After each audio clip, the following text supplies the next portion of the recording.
Ny tsara indrindra amin'ny vita malagasy manaraka ny fenitra ara-pahasalamana no omeny salon mba ahafahanao miketrika nahandro matsiro sy tena malagasy indrindra amin'ny fotoana toy izao.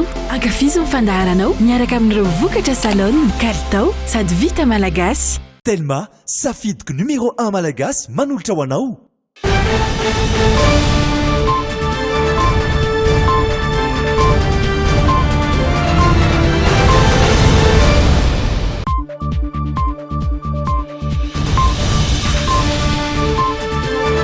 Takarivan'ny alatsinainy efatra amby roapolo sy roa arivo alatsinainy voalohany amin'ity volana May ity ihany koa manolotra ny araba tompoko lahy sy tompoko vavy ary manasa antsika mpanajana anaraka ny lojité hatramin'ny farany ho arahantsika avy hatrany ny actu.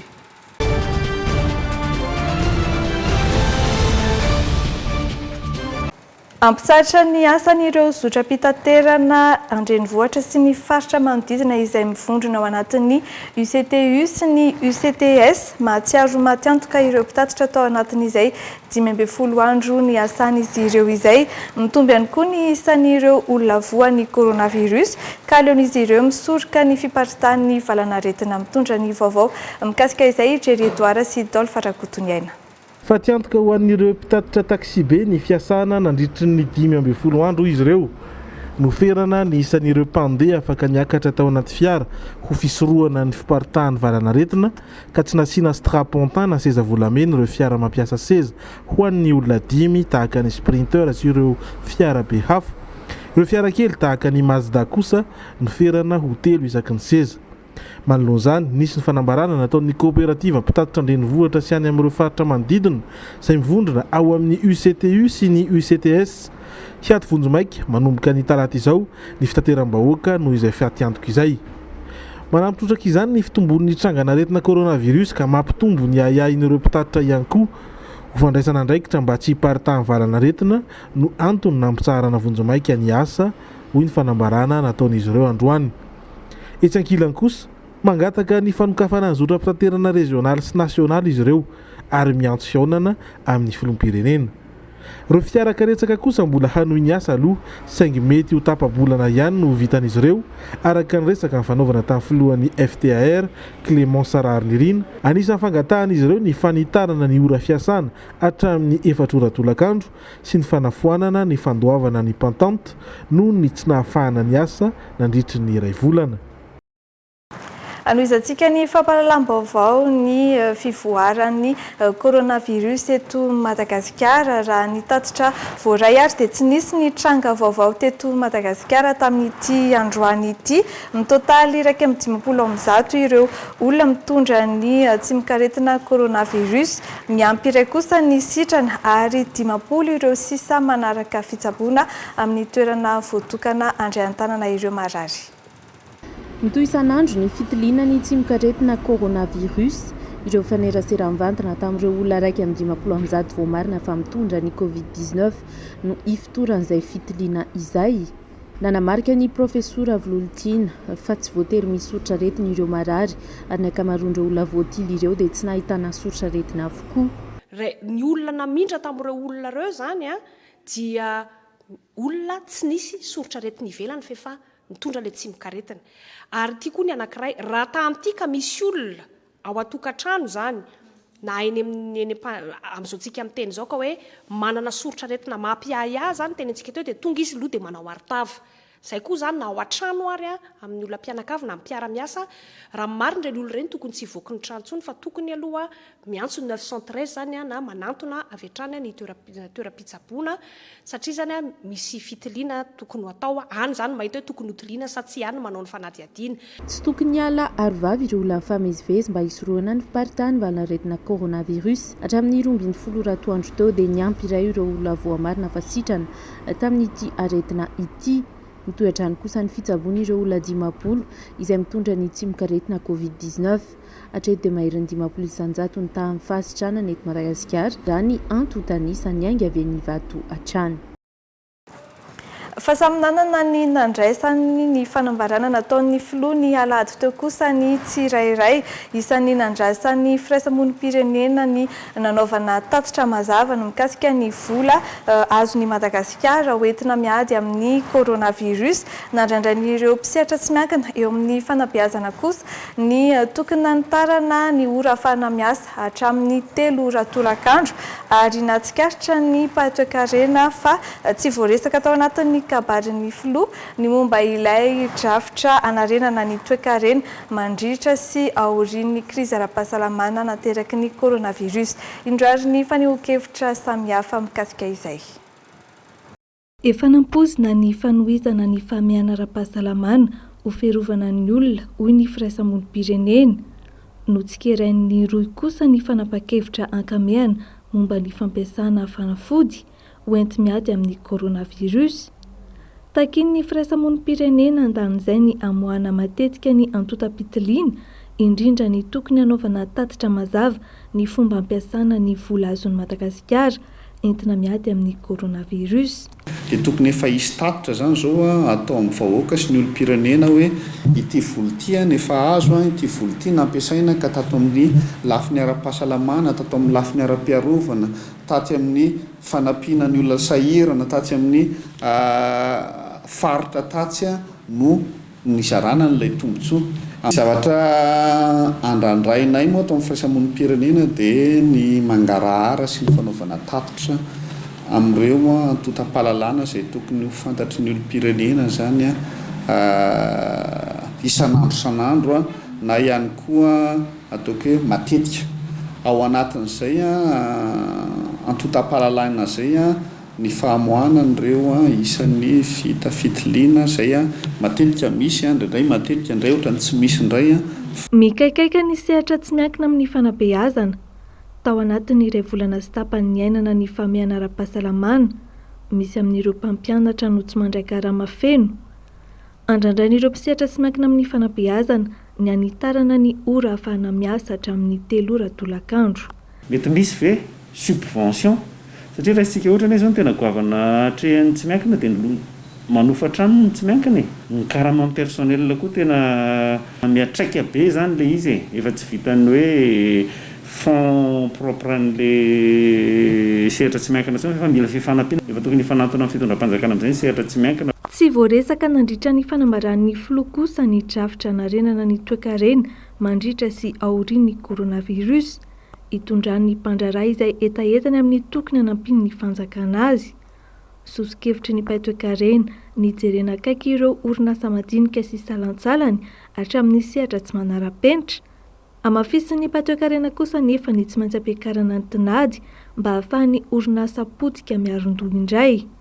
Fomba iray atongavana amin'izany ny sy ny fampindramam-bola ataon'ny fanjakana amin'ireo mpandraraha. Ametrahana hoe ohatrinona ny vola tokony hatokany fanjakana satria tsy maintsy manokana vola ny fanjakana anarenana ny toe-karena ka io vola io zany raha tsy misy le fionana aloha tsy afaka tapahana hoe tokony ohatrinona raha zany ny afaka ataon'ny fanjakana amin'ilay izy dia ny fanjakana zany tokony mametraka hoe consommateur potentiel zany hoe lasa izy ny mpanjifa amin'ny alalan'ny fanaovana fotodrafitrasa ohatra zay tena ilain'ny vahoaka investissement public zany ny lazantsika anazy mba hahafahan'ireny orinasa ireny zany mivelona. Eo koa zany hoe ny sarany taux d'intérêt zany tokony iena dia iena tokoa tokony tsy misy raha moa zany raha te hanafitra an'ireo orinasa indrindra fa ho an'ny malagasy ireo sika. Na izany aza no marian'ny paitoe-karena fa manome lanja ny fampiroboroboana ny indostria eto Madagasikara ny vinan'ny filohan'ny repoblika hanangana ozina namokatra fanafody hiadina amin'ny coronavirus. Isan'ny nahitana ny trangana coronavirus ny taon'ny Ambatovy tsy voafaritra mazava nefa ny fomba nahazoan'ireo mpiasa izay valanaretina izay efa raha maso akaiky any amin'ny hôpitaly ny Toamasina kosa izy ireo. Ny tetikasa Ambatovy izay mariana fa nampitsatra ny famokarana kobalta sy nikel nanomboka ny 9 aprily lasa teo arahantsika ny fanangonam-baovao nataon'ny Jerry Edouard sy Stéphane Rakotomalala. Ny tombo ny tahan'ireo voamarina fa mitondra ny tsy mikaretina coronavirus ao amin'ny faritra Atsinanana raha ny tao Ambatovy manokana nahitana tranga miisa 7 misy teratany vahiny amin'ireo pozitif ireo ka frantsay ny iray ary filipianina kosa ny efatra, malagasy ny roa. Nanapa-kevitry ny ampitokamonina na quarantaine-n'ireo mpiasa ao amin'ny tetikasa amin'ny filoham-pirenena. Tsy misy mahazo mivoaka sy miditra intsony ao Ambadivy hoy ny tenany nandritry ny tafatafa natao tamin'ny mpanao gazety ny alahady teo. Ka kontakta no ambara fa nahavoa ireo mpiasa ireo, izany hoe nisy faneraserana tamin'ny tsimon-karetina ka nifindran'ny ny Covid-19. Miara-miasa akaiky amin'ny tompon'andraikitry ny fahasalamana ao Thomas izahay amin'ny fiatrehan'ireo tranga. Efa hatramin'ny fahaeniny volana aprily no nitsahatra ny fitrandrana ary saika manaraka ny fepetra fihiboana avokoa ny mpiasa, indrindra fa ireo mipetraka ao amin'ny Toby misy ny tetikasa hoy ny fampitam-baovao ray. Anisan'ireo efa nanolotra fanampiana tao Tomasina, tao Moramanga ary teto Antananarivo amin'ny fiatrehana ny valanaretina coronavirus i Ambadivy. Hatreto tombanana hatrany amin'ny maherin'ny 590,200 dolara ny vidin'ny nikel eo amin'ny sehatra iraisam-pirenena ary any amin'ny 507,200 dolara kosa ny vidin'ny cobalt. Nivoaka tamin'ny fahanginany olom-pirenena tao aorian'ny fanambarana nataon'ny FLO mikasika ny andrana amin'ny tsindrona azo avy amin'ny Artemisia. Maro ireo nanaiky ny fanandramana noho izy vokatry ny mpikaroka malagasy. Misy kosa nefa ireo mametraka fepetra mialohan'ny ampiasana izany amin'ny olona rehetra. Ny lalàna mifehy fitsaboana kosa andanin'izay dia manamarika tsara fa tsy maintsy mahazo alalana avy amin'ny marary vo azo tanterahana izay andrana izay. Nanao ny fanadihadiana ireo Daino Menjanary sy Dolpha Rakotonirina. Dia anomboka anao fanandramana amin'izay tsika. Tsy amin'ny alalan'ny tambavy intsony, fa amin'ny alalan'ny fomba hafa, amin'ny alalan'ny resaka injection amin'ny vokatra azo avy amin'ny Artemisia. Zay essai clinique ao ataontsika izay dia ao ataontsika amin'ireo zay marary vaovao. Ao anaty fikarohana tanteraka ireo mpitsabo avy eto Madagasikara sy ireo mpitsabo avy any ivelany amin'ny fanomanana ity fanafody amin'ny endrika tsindrona ity. Anomboka ny herinandro avy izao ny andrana ary ireo marary no hanaovana izany voalohany.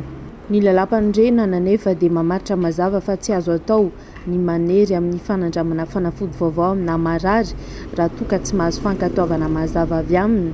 Miteraka resabe ity fanambarana ataon'ny filoham-pirenena ity eny anivon'ny fiarahamonina. Ao ireo mandà ny fanaovana izany, ihany kosa nefa ireo manaiky saingy mametraka fepetra raha toa ka tsy maintsy irosoana ny andrana. Vaksiny havanandafy lavina satria ny havanandafy tsy fatapototra hoe afaizy io na afaizy io. Tena avy eto Madagasikara indray tsindromina amin'ny olona, raha ny olona rehetrarehetra no tsindromina amin'io sira fa mety izany. Fa raha hoe olona ray no tsindromina amin'io tsy mety izany satria ankiray ve fa matoa ataony amin'ny olona maromaro mety izany. Raha amiko aloha izy tsy tokony natao fainganina aloha satria aloha vitaina amin'ilay tambavy aloha hita hoe fivoaran'ilay tambavy ary mbola tsisy résultat firy hoe firy ny misitrana an'ilay tambavy. Raha amiko izany raha ohatra ka betsaka ka nahafapo vahoaka izany na sitrana an'ilay tambavy hitadiavana hevitra hafa indray izany nanaovana ny injection. Tena tsy fantatro mihitsy aloha izay mahatsara dia atao rehefa izay mahasoa dia tsara ko inona indray moa sady haingana kokoa ngamba izay no le tambavy. Inona moa zavatra tena tsy ekena raha ohatra hoe mahasalama. Raha sana manokana aloha mahasalama avy tsy ety. Tsy maintsy hiara-miasa amin'ny firenena hafa ny fikarohana tsindrona azo avy amin'ny Artemisia raha ny fanazavana. Tanjona manaraka ny fisafidianan'ireo firenena hiara-iasa Madagasikara ao anatin'izany. Itoy kosa nefa ny fampiasana ny tambavy CVO fanamafisana ny hery fiarovana fa indrindra ho fitsaboana ireo olona mbola fantatra fa mitondra ny tsimon-karetina coronavirus. I Congo Brazzaville no nisolitena ireo firenena 3 anatin'ny Afrique centrale ka tonga naka ny tambavy Covid organique fanampiana avy amin'ny Madagasikara. Mahery ny 3,000 baoritra ireo tambavy CVO nomena azy ireo androany teny amin'ny seranam-piaramanidin'ny vato. Mariky ny firalahiny eo amin'ny samy firenena afrikana izao fanomezana izao hoy ny délégation avy any Congo Brazzaville raha nandray ireo tambavy Covid organique tsika vetrany ny sary mikasika izay. République centrafricaine, Congo Brazzaville ary République démocratique du Congo. Ny ampan'ireo firenena 3 ireo no nisitraka ilay fanampiana tambavy avy amin'ny Madagasikara. Misy 12 baoritra ny fanampiana izay ahitana tambavy 50 fisorohana sy fitsaboana ny coronavirus isaky ny baoritra. Izany hoe mahery ny 3,000 ny fanampiana nalefa. Mivondrona ao anaty Afrika Sentrale ireo firenena 3 ireo izay nandefa solitena 10 andray ny fanampiana teny amin'ny seranam-piaramanidina iraisam-pirenena eny Ivato. Nitarika izany ny delegasion ny Congo Brazzaville izay nilaza fa mariky ny firalahiana eo amin'ny samy firenena afrikana izao fanomezana izao, ary mialoha ny hodin'izy ireo nisy nidinika fohy niarahany tamin'ny ministry ny fahasalamana malagasy. Selon les statistiques que nous avons, malheureusement, la pandémie a touché près de 220 personnes au monde. Et parmi ces 220 personnes, nous déplorons 10 décès. Alors que vous voyez, au niveau du peuple malgache, la pandémie a touché près de 160 ou 180 personnes, nous avons dit qu'il y a 0 décès. Et parmi nos décès, malheureusement, les personnels de santé ont été les plus exposés puisque nous comptons 2 décès parmi les médecins. Je suis très ému ici parce que j'ai pu retrouver Monsieur le ministre de la Santé, qui est mon collègue de promotion du concours d'agrégation de Libreville en 2004. Ça m'a fait vraiment le boum au cœur et je sais que je compte parmi les autorités sanitaires malgaches, beaucoup d'amis et beaucoup de personnes avec qui nous travaillons dans les sociétés scientifiques. Ny sesesy tao ao ny firenena ty Afrika lina amin'ilay Covid organics novokarin'ny mpikaroka malagasy. Fotsy ela ohatra notoloran'ny fanjakana malagasy izay tambavy CVO izay ireo firenena 10 mivondrona ao amin'ny CEDEAO na ny Communauté économique des États de l'Afrique de l'Ouest. Nandao ny fonjana tanimora androany atoandro i Arifina Elsoa rehefa notanana ponja nandritra ny ray volana mahery ho fampiarana ny fanambarana izay nataon'ny filohan'ny Repoblika Omaly mifandray indrindra amin'ny fahalalahany asa fanaovan-gazety no namoahana azy ny fonja fandresena ho an'ny mpanao gazety no anasokajiny OGM na ny olavitry ny mpanao gazety ny fahafahan'ny Arifina. Mitatitra ny vaovao amintsika Irindra Tahiry sy Anjara Kotonoraina.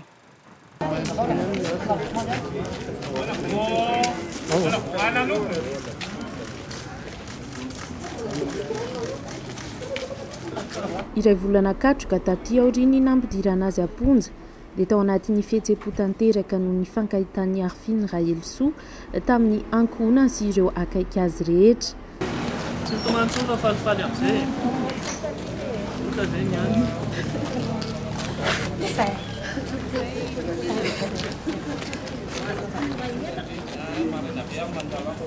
Zay nga misorana daholo ny rehetrarehetra.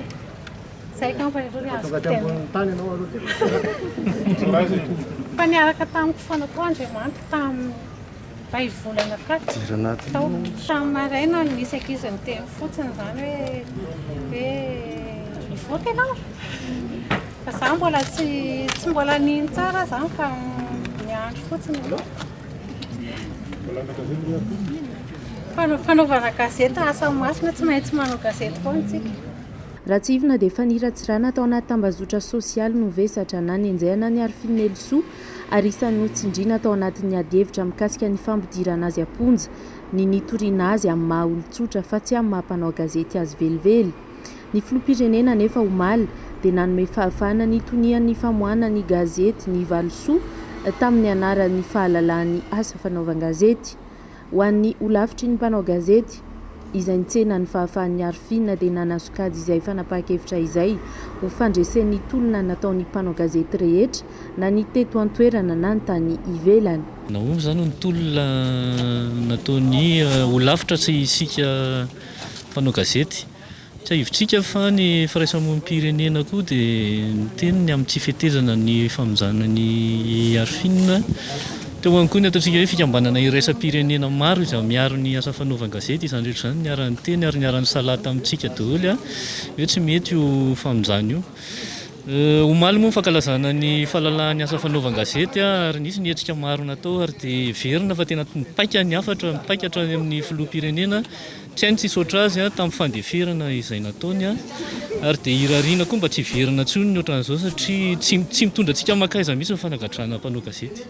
Tsy mbola fantatra kosa nefa ny mikasika ny famohanana tsy ilay mpanentana fandarana ao amin'ny fahitalavitra tsy miankina iray izay nampidirina amponja noho ny fanapariana vaovao tsy marina tamin'ny alalan'ny oronam-peo izay niparitaka tany amin'ny tambazotra Facebook hatrany. Raha ny fanampanazavana avy eo anivon'ny ministera amin'ny fitsarana sy ny avy eo anivon'ny olafitry ny mpanao gazety ihany koa dia tsy voasogady ho isan'ireo mpanao gazety ity mpanentana fandarana ity.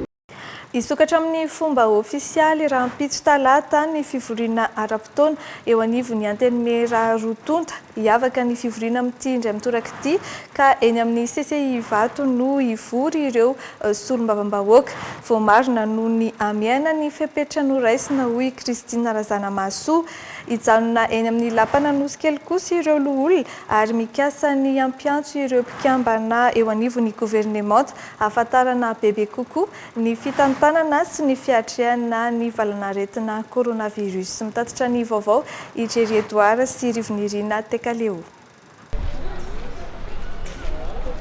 Hiavaka tokoa ny fivoriana ara-potoana amin'ny tindray mitoraka ity satria ao anaty fiatrehana ny Covid-19 no andatanterahina izany. Anisan'ny fepetra noraisina ny famindrana ny fivorian'ireo solombavam-bahoaka ho eny amin'ny CCI Vato malalaka ny toerana ary afaka hanajana ny fepetra takena ho fisorohana ny valanaretina zany. Rariny raha findreny ny fivoriana hoy Kristina Razanamasoa filohan'ny antenimieram-pirenena. Raha misy fanapahan-kevitra farany mety lehibe ary tena sarotra dia tsara kokoa ary legitimé indrindra zany ilay fanapahan-kevitra raha arosony angalana ny hevitry ny antenimieram-pirenena na ampahafantarana ny antenimieram-pirenena. Anisan'ireo ladinika ny fomba hiatrehana ny coronavirus siompana amin'ny fanitsinany teti-bola izany na ny loi de finance rectificative saingy tsy maintsy ny filan-kevitry filohan'ny komisiona no afaka hamaritra izay ho laharam-pameny. Ka dia efa miprevoir, efa mianticiper zany, efa jerena koa zany amin'ny hoe mba tsy hisy koa ny fikoropahana na fahasahiranana amin'ny fivoahana amin'ny izao état d'urgence sanitaire tsy hisy na hoe fivoahana an'ilay confinement partiel zao dia anjaranay ny antenimieram-pirenena kosa hijery ny conférence des présidents hoe inona lahara-pahamena birao maharitra hijery koa mahakasika an'izany satria miandry mpanjakana ny raharaha-pirenena dia tsy maintsy miroso ary tsy maintsy mandeha hatrany tsy ho vita ny fandraisana fanapahan-kevitra ny ordonnance ny filoham-pirenena ireny zany. Zay indrindra dia anisan'ny antony koa mbola nokafana amin'ity fivoriana ara-potoana ity. Tsy miteraka olana eo anivon'ny antemeran-doholona kosa ny fijanonana ao Anosy malalaka ny toerana ka afaka manatanteraka ny fampiarana ny fepetra fisorohana izy ireo. Miankina amin'ny loha hevitra ho atolotry ny gouvernemanta no andinihana ireo lalàna ho atolotra azy ireo. Tsy maintsy ho jerena kosa ny lafiny ara-toekarena izay handraisana ireo mpandrara rehetra. Tsy azotsika moditsity zany na dia mbola misy ary manahirana ara-pahasalamana satria mavesatra be ihany koa ny tsirairay avy ny toeram-piasana ny maha-olombelona sy ny alina dia mavesatra zany idikevitra zany ary izay ny ataoko hoe tokony iompana bebe kokoa. Raha zay zany no anontaniana androany zany anontaniana androany toy hoe iompana bebe kokoa any amin'izany fianonan'ireo sehatra miankina misehatra maro samihafa ireo ny vondron'ny mpandrara, ny vondrona ara-tsosialy, ny sehatra asa maro zay eto dia manarotana zay hoe tena misokatra ho andry zareo ny atao amin'ny Sénat amin'io session io mba hahafahana manatevina ny ady hevitra sy manampy ny sosikevitra ho any amin'ireo mpanatanteraka. Anisan'ireo andrasana ny hisian'ny maromaritra iraisana mba hoentina tatolo-kevitra amin'ny filoham-pirenena mialohan'ny andraisany fepetra amin'ny fanandrify amin'izay. Tsy ho afa-po rehetrarehetra io satria anatina fotoana mbola manahirana antsika kanefa ilay fanarenana n'ilay toe-karena ny ara-tsosialy tsy hoe androany ary ilay retina koa tsy fantatra hoe roviana ary izy io no voafetanteraka dia tsy maintsy miroso miaraka eo zany ilay fandinihana ka tsy niteny ny filoham-pirenena maly mety asa mety mbola tsy feno ve nitolo-kevitra mbola tsy nanao naka an'izay fanakahan-kevitra zay ve zay zany aloha tsy fantatra zay fa de zay a de hiezaka am'izany a iantso an'ireo am'izany iantso ny gouvernement koa zany zay reo ministre retretina fa ilaina am'izany mba ahafahana famena. Ny talata zao no isokatra amin'ny fomba ofisialy ny fivoriana ara-potoana hanomboka amin'ny 3 ora tolakandro ny lanonana eny Ivato, izany hoe ifanindran-dalana amin'ny fanokafana fivoriana eny amin'ny lapana Nosikely. Fa tsy manaiky ny ametrahana ny olona no tendren'ny commune isolo ny sekretera pokotany teo aloha ny mponina amin'ny fokotany ampandrana Besarety ny famotona teny amin'ny fokotany ary izy ireo androany maraina nanakana ny fifamindrandrara teo amin'ny sekretera taloha sy ny mpisolotoerana napetraka tamin'ny alalan'ny fanapahana navoakan'ny commune Antananarivo renivohitra mangataka ny anendrena olona tolotra izy ireo ny mponina eny amin'ny fokotany ampandrana Besarety. Teny an-toerana nanangona ny vaovao Irindra Tahiry sy Anjara Kotonoraina. Tsy totosa ny famindrandrara saika nataon'ny sekretera pokotany teo aloha tao ampandrana Besarety sy ny sekretera mpisolotoerana no sady hitantana indray ny vola pokotany. Tonga marobe teto amin'ny birao ireo vahoaka nanakana izay famindrandrara izay. Fa leo izy petraka dia aleo fidin'ny vahoaka le olona mipetraka eto fokotany ampandrana Besarety ka kosany tsy hoapetrapetraka fahatany le izy afa misy lalàna io ary ny olona mipetraka eto mila fantatry ny olona hoe izy ty olona mipetraka eto ty. Io olona napetraka sekretera io dia tsy fidiny tsy mambahoaka aloha voalohany indrindra. Ny atahoranay zany aloha hatreto ny voalohany indrindra aloha dia tsisy mangarahara tsony ny zavatra miseto amin'ny fokotanay ampandrana Besarety. Lasaky trano le izy dia izay ny tena mampatonga anay miteny satria trano ambony sy ambany zao ary olona efa nanana problema dia manahirana anay le izy. Avaiza le olona no mivoaka dia iza nametraka azy. Dia nefa ny olona rehetrarehetra eto amin'ny fokotany milaza fa avy any amin'ny lohany io association tsy hainay tsy fantatra hoe ahoana. Ka izay zany mampatonga anay miteny allo vahoaka ny fidy allo mangarahara le zava-misy. Tamin'ny alalan'ny fanapahana navoaka ny commune Antananarivo renivohitra ny anoloany ireo sekretera pokotany rehetra no nanendreny ity mpisolotoerana vaovao tsy ekeniny eto ampandrana Besarety ity. Voakasika izay fanapahan'izay avokoa ireo boriboritany enina eto andrenivohitra ary saika efa ndroso tamin'ny fametrahana azy ireo ny solotenan'ny commune. Raha ny fanazavan'ny filoha pokotany eto dia tsy nisy ny fanantonana nafakakevitra mialoha tamin'ny fanendrena ny sekretera no sady mpitantam-bola vaovao. Hatreto tompoko aloha dia noho ny tena marina zay fa tsy nisy avy aminay ary zegny koa moa tsy mahafantatra hoe zay ty voatendry tsy na dia horaisinay satria zay tsy atsainitrahany roa zay. Ity efa misy arrêté municipal nendren'izy ary ngamba efa nisy olona nahita tamin'ireo vahoaka ireo fa dia zay le olana hoe avy amin'le olona nanendren'izy nefa ity misy arrêté municipal dia zay zany nieritreretiny hoe io olona io nametraka an'izy fotsiny tato kanefa ny avy any amin'ny mera moa ty zavatra ity. Noho ny amarondram-pony izay tsy nankasitraka izao fanoloana ny mpikambany birao pokotany izao dia nahemotra rahampitso eny amin'ny firaisana ny famindram-pitantanana. Raha ny nambaran'ireo solotenan'ny commune androany dia tsy maintsy irosony izany satria efa miatra taoriany namoahana azy ilay fanapahana izay nosiniavy ny penitana n'Antananarivo.